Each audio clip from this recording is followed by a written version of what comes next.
Hola, soy Karina Mariani y estas son mis editoriales. La editorial de hoy, Los hilos del payaso Gervasio. En una gris mañana de noviembre del 2019, en un barrio de Berlín, una larguísima fila de personas se agolpaba a las puertas de una casa. Exactamente 1749 almas amontonadas llamaron la atención de los medios. ¿Habrían encontrado una casa embrujada? ¿O tal vez los cimientos de alguna bóveda de tesoros? ¿O una ruina arqueológica? ¿Qué podían tener de especial esos 56 metros cuadrados? La respuesta no dejaba de tener cierta magia. La casa se alquilaba por 550 euros al mes, menos de la mitad del precio de mercado. Estaba ajustada a la regulación de alquileres. Pasaron 145 personas por hora en las 12 largas horas en las que los interesados dejaron sus datos personales, sus ingresos y sus garantías. El propietario, ante semejante oferta de inquilinos, optó por un ejecutivo de Hamburgo con un salario muy superior a la media, que la iba a usar a la casa como segunda vivienda. La reglamentación le permitía al ejecutivo ese lujo. Berlín, con los años de regulación, no había evitado que los alquileres se duplicaran desde el 2009. Sin embargo, habían aprobado una nueva y más dura regulación, que redujo brutalmente la oferta, disparó los juicios y el mercado negro de traspasos.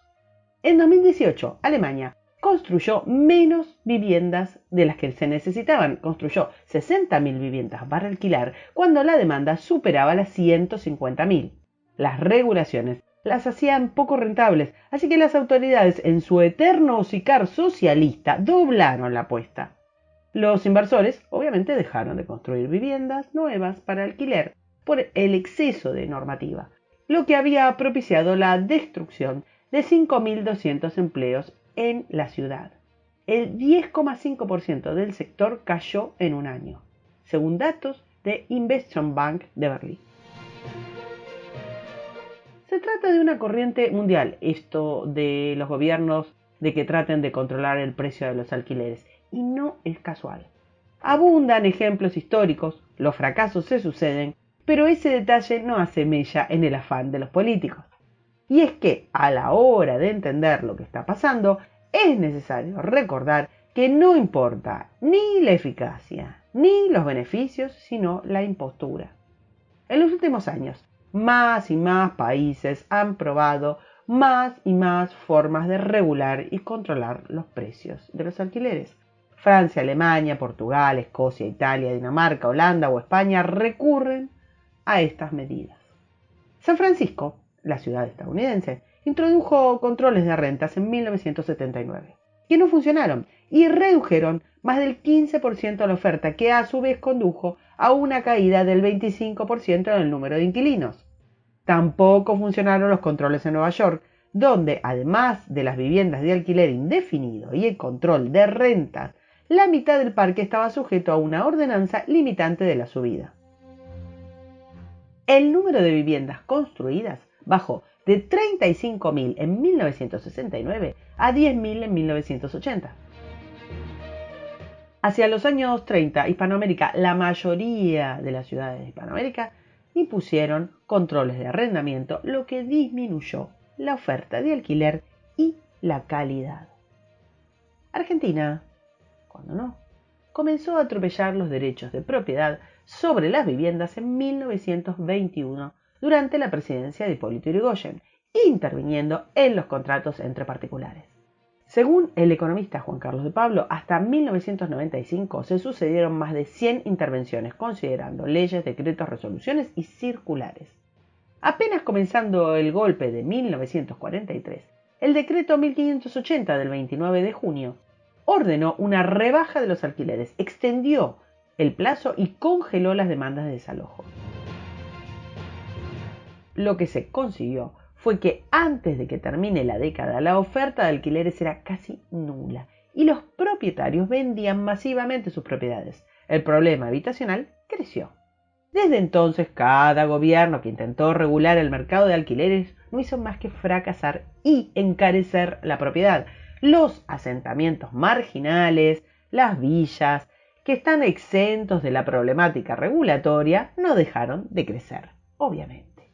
Sin embargo, en pleno siglo XXI y bajo una iniciativa de la oposición, en Argentina se acaba de imponer una ley de alquileres que sentencia al mercado inmobiliario. El kirchnerismo abrazó gustoso esta medida soviética que la oposición le entregó en bandeja. La clase política toda acaba de condenar a sus votantes. ¿Por qué ante la evidencia histórica y matemática se siguen imponiendo las mismas leyes una y otra vez? ¿Por qué toda la oferta política cae rendida ante las medidas más ineficientes y totalitarias? Veamos, la ley de alquileres, sancionada el año pasado y reglamentada en estos días, sube la carga burocrática e impositiva.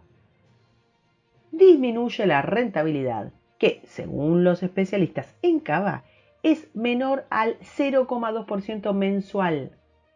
Gracias a esta estólida ley, que engrandeció la incertidumbre, durante 2020 hubo una reducción de la oferta y una subida histórica de los precios. Aumentó el 53,8% el alquiler para monoambientes y los departamentos familiares registraron una suba del 63,7%. Este descalabro puso en la palestra a un señor llamado Gervasio Muñoz, que dirige una fantasía intitulada Inquilinos Agrupados. No sabemos cuál es la composición de esa agrupación, quién monitorea a sus miembros y quién autentifica su condición de inquilinidad. Ni siquiera sabemos cómo se eligen las autoridades ni nada. Pero la cosa es que Gervasio, un propalador de pavadas fácilmente refutables, dueño de una verba resentida e infantil, se convirtió, él, en la estrella relatora de la ley. Cabe preguntarse, ¿a quién le sirve un confrontador menor, casi diseñado para disgustar, que no es ni autor ni votante de la ley? ¿Por qué este payaso es la cara visible del mamarracho? La respuesta posiblemente sea la raíz del problema. Aún con el consenso de que el control de alquileres es nefasto, los políticos se empeñan en impedir que la estupidez expire. La vivienda es una herramienta perfecta para justificar el control político porque la apelación sensible busca el resentimiento y señala un enemigo, en este caso el propietario. Es necesario bucear en las distintas corrientes de pensamiento progresista para encontrar siempre este factor común. Existe un extenso movimiento de avance sobre la propiedad privada que recorre todo Occidente. Tomas, usurpaciones, asentamientos. Las formas se modifican si se trata de Barcelona o de California o de la Patagonia Argentina, etc. Pero la matriz de pensamiento es la misma. La matriz es que la propiedad privada es injusta. El propietario es el enemigo. Partidos políticos y movimientos sociales han surgido y conquistado poder aupados en esta barbaridad de consigna. Los estados otorgan enorme financiación a los gerentes de estos movimientos. En paralelo, los voceros de Davos nos recuerdan que dentro de una década no vamos a poseer nada, pero seremos felices, eso sí. Por las buenas, gobiernos e instituciones nos van inculcando aquello que decía Pierre-Joseph Proudhon: la propiedad es un robo. El viejo anarquista trataba de canalizar con estas palabras el resentimiento de aquellos que se sentían frustrados por los magros resultados de las revoluciones. Ya había pasado una década de la revolución de 1830. Ahora nosotros, casi 2 siglos después, estamos con la misma. En un reciente informe de la Organización de las Naciones Unidas, la inefable ONU se insta abiertamente a regular los precios del alquiler. El informe señala 3 causas casualmente concomitantes con la inefable encíclica del Papa Francisco, Fratelli Tutti. De nuevo, la culpa es, cuando no, de la desigualdad económica, de los mercados financieros y del sistema que prioriza la vivienda como una mercancía. La ONU advierte que la fórmula para resolver la crisis es que los estados intervengan sobre el mercado de la vivienda y apliquen medidas que limiten los beneficios de los especuladores a favor del interés general para pensar la vivienda desde la perspectiva de los, cuando no, derechos sociales. El informe de ONU deja claro que los estados deben poner todos sus esfuerzos en estabilizar y controlar los mercados de vivienda. El informe recomienda regular el precio de los alquileres, sancionar la vivienda vacía y prohibir los desalojos. Casi un copy-paste de los tweets del payaso Gervasio. Raro, ¿verdad? Aunque la ley de alquileres es una aberración que nada tiene que ver con solucionar los problemas de la vivienda, y esto los legisladores lo saben, no lo ignoran, vale la pena refrescar un par de conceptos. Gregory Mankiw, un economista, señala en su lista de 14 proposiciones en las que existe consenso entre los economistas que el techo en los alquileres reduce la calidad y cantidad de las viviendas disponibles. ¡Chim pum! Más del 90% de los economistas, de todas las vertientes, están de acuerdo con esta afirmación. La imposición del control de alquileres genera desabastecimiento que se agrava progresivamente. La oferta sencillamente se agota. Se dispara en consecuencia el costo de la búsqueda para encontrar una vivienda y hay que pagar intermediarios para esto, ampliando la posibilidad de que se constituyan mafias, porque se incentivan los sobornos y se incentiva el mercado negro. Los inversores no van a poner plata en unidades nuevas si no tienen rentabilidad. Los dueños no van a poner plata en el mantenimiento porque cuando se deterioran los inmuebles no les interesa dejarlos en mejores condiciones. Esto es verificable en cada ciudad donde se han implantado políticas de control de alquileres, en todas y cada una de las veces. Los propietarios no solo dejan de invertir en el mantenimiento de las unidades, también se deja de invertir en el mantenimiento de los edificios y en consecuencia se convierten en espacios marginales e inseguros.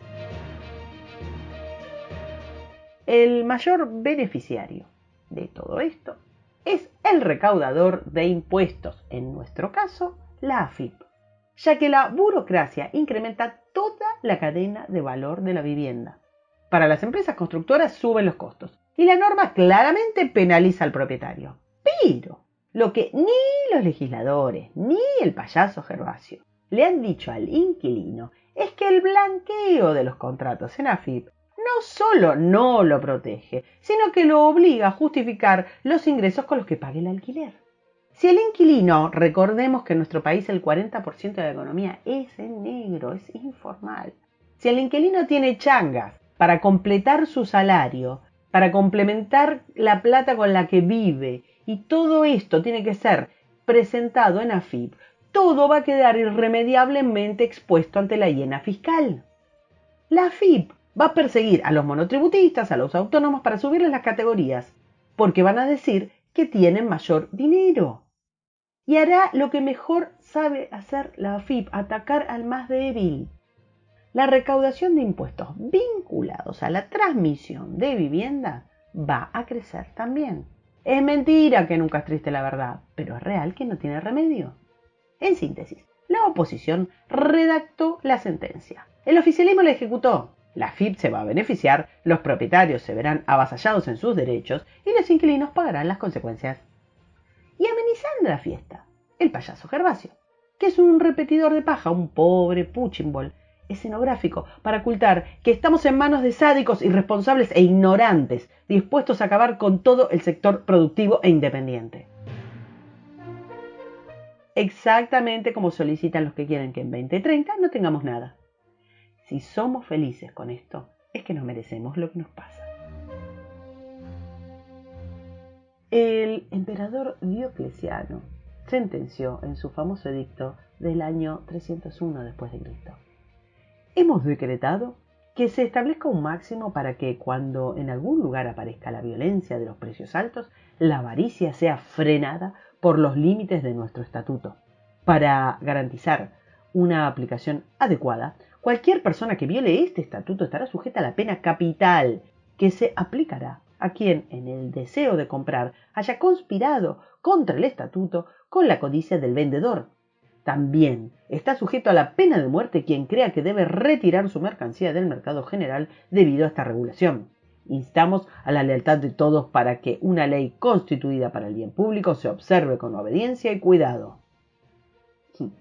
Esto decía el edicto de Diocleciano. En los días posteriores al edicto, casi nada se ofreció a la venta y hubo una enorme escasez de todos los bienes. Diocleciano, el emperador absoluto del mundo civilizado, un general veterano con enormes cantidades de policías secretas a su mando, se vio obligado a derogar el edicto de fijación de precios. Esta es la historia que nos cuenta Rothbard.